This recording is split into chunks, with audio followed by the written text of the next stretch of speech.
Gadis kecil ini berumur 7 tahun, sedang belajar sebuah buku matematika tingkat lanjut yang tebal. Pamannya membawanya keluar, mengantarnya ke bus untuk ke sekolah dasar. Tapi ketika ke sekolah, dia tahu gurunya mengajar 3+3. Dia sedikit tak sabar. 3+3 aku tak salah dengarkan. Ini sekolah apa ya? Guru marah, memanggilnya berdiri dan bertanya, 15 plus 17 sama dengan berapa? 32. Guru pun tersenyum. Guru terus mengujinya, 57 plus 135 sama dengan berapa? 192. Selalu benar, guru merasa heran. Sekali lagi guru mengujinya, 57x 135 sama dengan berapa? Saat ini dia tak segera menjawab. Dengan 7695. Guru takjub. Segera menghitung dengan kalkulator, hasilnya benar. Guru terkejut, ingin mencobanya sekali lagi. Memeriksa pada hari kedua, guru belum selesai memberi. Dia sudah menjawab semuanya. Guru memberi soal kedua. Tapi kali ini bukan penghitungan sederhana lagi. Ini adalah masalah fungsi yang sulit di sekolah menengah. Dia masih cepat jawab. Sekarang guru baru percaya. Dia adalah anak jenius. Sekolah bertemu dengan pamannya, berharap bisa memindahkannya ke institut jenius. Mereka bisa memberinya beasiswa penuh. Tapi pamannya menolak. Katanya lagi pula keponakannya harus belajar di sekolah ini. Kecuali kalian mengusirnya. Guru merasa heran. Kenapa sang paman bisa menolak peluang yang bagus begitu? Dia mencari nama sang paman di internet, menemukan ibu gadis kecil adalah ahli matematika terkenal. Tapi ketika proyek matematika hampir selesai, dia memilih bunuh diri. Guru menemui sang paman untuk menjelaskan semuanya. Paman berkata pada guru, ketika hamil, ibu dan ayah gadis kecil itu sudah bercerai. Neneknya ingin ibunya fokus belajar matematika. Setelah hamil tidak menghubungi ibunya lagi. Jadi paman bertanggung jawab memelihara anak ini. Dia adalah seorang montir perahu, sering mengantar keponakannya ke pantai, bersantai di pantai. Meskipun hidupan tidak kaya tapi sangat bahagia. Suatu hari ke rumah, gadis kecil menemukan seorang wanita di depan rumah. Itu nenek. Nenek tahu dia anak jenius. Jadi ingin mengantarnya untuk dibina, untuk dia bisa menyelesaikan penelitian ibunya. Tapi sang paman tak peduli, hanya ingin dia hidup normal. Juga ada wasiat terakhir dari kakak perempuan. Ibunya tak senang dan pulang. Dengan cepat nenek menggugat pamannya. Dia ingin hak asuh anak. Pertama kali di pengadilan dia hadir. Setiap akhir minggu nenek mengantar cucunya ke Institut Teknologi Massachusetts, merupakan kampus top di dunia. Nenek mengajaknya bertemu profesor matematika. Untuk memeriksanya profesor mempersiapkan soal yang sulit. Dia melihat soal di papan. Dia melihat dengan lama tak berkata apapun. Profesor sedikit lelah. Nenek marah menariknya keluar. Waktu itu dia bilang kepada nenek, bukan aku tak bisa menghitung tapi soalnya salah. Bahkan dia sudah menghitung jawaban. Inilah rangkaian angka yang sulit dimengerti. Semua ditulis oleh gadis 7 tahun ini. Itu adalah profesor matematika dari institut terkenal. Dia terlalu pendek, jadi hanya bisa berdiri di kursi untuk menulis. Profesor terkejut, karena dia tak menduga soal yang sengaja ditulisnya salah. Sudah diperbaiki gadis ini, dan bahkan menghitung hasilnya benar. Ini adalah gadis jenius. Hal yang aneh. Si pamannya tak suka dia belajar. Ketika menemukannya sedang mengerjakan soal matematika, segera menggendongnya dari meja ke pantai untuk melihat senja. Dia seperti monyet memanjat di tubuh pamannya. Waktu itu dia bukan seorang gadis jenius lagi, merupakan seorang gadis biasa yang bahagia. Inilah yang diinginkan pamannya, karena dulu ibunya seorang jenius. Menderita krisis mental di bawah tekanan sang nenek, dan memilih cara bunuh diri. Paman tak ingin dia menderita seperti ibunya, jadi merawat keponakannya sendiri. Tapi seorang pria jomblo merawat seorang gadis kecil, akan ada masalah yang tak bisa dihindari. Akhir minggu ini dia ke rumah lebih awal, menemukan hal baik dari guru dan paman. Guru malu dan berlari, paman merasa malu dan marah menginjak mainan Lego. Kemarahannya meledak, aku tak bisa hidup sendiri. Gadis kecil dengar kalimat ini, diam kembali ke kamar. Paman tahu sudah berkata salah, masuk ke kamar meminta maaf padanya. Dia pikir itu kata hati paman yang jujur. Tapi paman berkata padanya, kamu bilang aku tak membeli piano untukmu. Jadi aku paman yang paling buruk di dunia kan? Inilah kata jujur kan? Inilah satu titik yang layak dipelajari dari paman ini. Ketika kalian bersikap adil pada anak, anak akan dengan tulus membalas cinta kalian.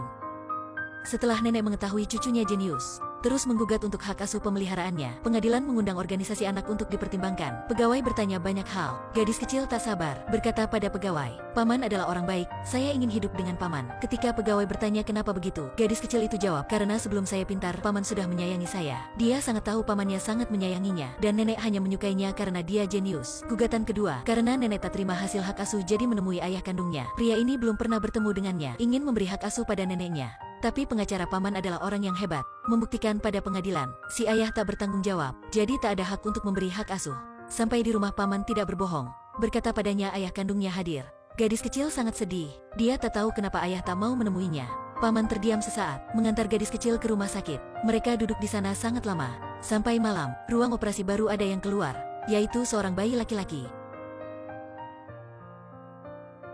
Waktu itu paman menyuruhnya. Waktu kamu dilahirkan kami juga diucapkan selamat begitu. Gadis kecil tersenyum. Dia menuju. Bersama mereka mengucapkan selamat kepada bayi yang baru dilahirkan. Inilah cinta sang paman. Meskipun paman tak memiliki banyak uang, tapi jika pakai semua cara untuknya, meskipun dia berbeda, paman selalu mencintainya, memberinya kenyamanan keluarga. Tapi nenek tak menyerah untuk cucu jenius ini.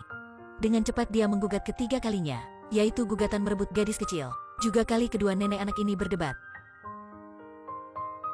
Sang ibu menggugat anak karena merebut cucu yang jenius. Keduanya sama-sama terpukul.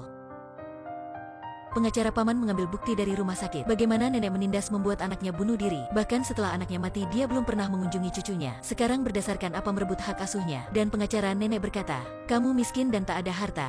Bagaimana memberikan gadis kecil masa depan yang layak? Bahkan berkata paman mengantar keponakannya ke sekolah yang jauh untuk belajar. Karena cemburu kecerdasan dan kemuliaan kakak perempuannya. Untuk membalas dendam kakak, dengan sengaja mengubur keterampilan si gadis kecil, merampas masa depannya.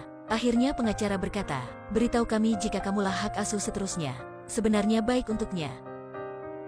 Sang paman terdiam sesaat. Betul, tapi saat malam sedang bermain dengan gadis kecil, paman bernafas panjang. Sebenarnya dia mulai curiga. Sebenarnya dia ingin menghormati wasiat kakak, memberikan keponakan kehidupan biasa yang bahagia. Begitu sebenarnya baik. Waktu itu pengacara menyarankannya mengalah pada nenek. Dia tak bisa memelihara cucu, tapi kamu harus memberikan keponakan. Sampai satu keluarga lain bersama memutuskan. Paman berpikir lama, memutuskan ke keluarga untuk mempertimbangkan. Halaman, kolam renang. Dalam rumah ada piano yang keponakannya suka. Inilah yang paman tak bisa berikan padanya. Paman setuju. Paman mengantar gadis kecil ke sini. Gadis kecil minta, aku ingin tinggal denganmu. Tapi paman sudah pergi. Tak lama dia mengunjungi keponakannya. Tapi kabarnya adalah, dia tak ingin menemuimu. Paman sangat kecewa tapi hari itu mendapat kabar.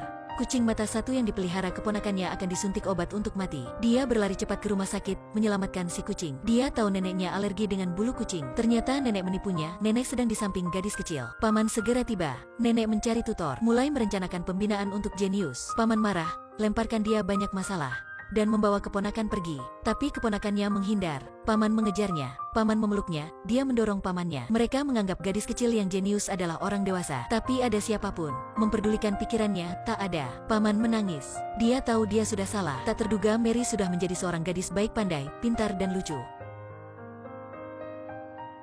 Mengatakan paman sudah mengajarkan hal yang benar. Gadis kecil sudah tersenyum. Segera memeluk paman. Kali ini keduanya tak terpisahkan lagi. Ketika ke ruangan, sang paman bertanya pada nenek. Kali ini nenek tak banyak bicara, karena masalah tersebut merupakan penelitian ibunya. Lagi pula dia sudah selesai penelitian ini. Nenek tak mengerti kenapa anaknya tak mengeluarkan penelitian ini. Paman menjawab, dia minta setelah kamu mati, baru keluarkan penelitian ini. Nenek bingung, tak menduga anaknya bencinya. Paman membahas padanya, kamu keluarkan tesis ini, dan hak asuh milik paman. Tapi nenek ragu-ragu, tapi akhirnya dia memilih tesis. Sang paman mengantar gadis kecil ke rumah. Nenek menelpon ke institut, dan melihat masalah di tangan. Mendadak dia bingung, ada tulisan anak perempuannya. Satu halaman adalah air mata. Wanita kuat ini mulai menangis. Akhirnya dia mengerti, sudah menaruh harapan yang berlebihan pada anaknya. Akhirnya hal itu membuat kepedihan bagi anaknya. Dengan cepat panggilan diangkat. Dia segera tenang. Dengan profesor membahas masalah menerbitkan tesis ini. Setelah itu kehidupan gadis kecil juga berubah. Pagi ikuti kelas matematika orang dewasa. Setelah kelas bermain bersama temannya. Tapi ini bukan keinginan neneknya, tapi keinginan ibunya. Dia hidup seusianya. Belajar dan bermain tak pernah dibedakan. Menghormati kemampuan, ditambah kegigihan. Perlahan Anda akan menemukan, setiap anak itu jenius.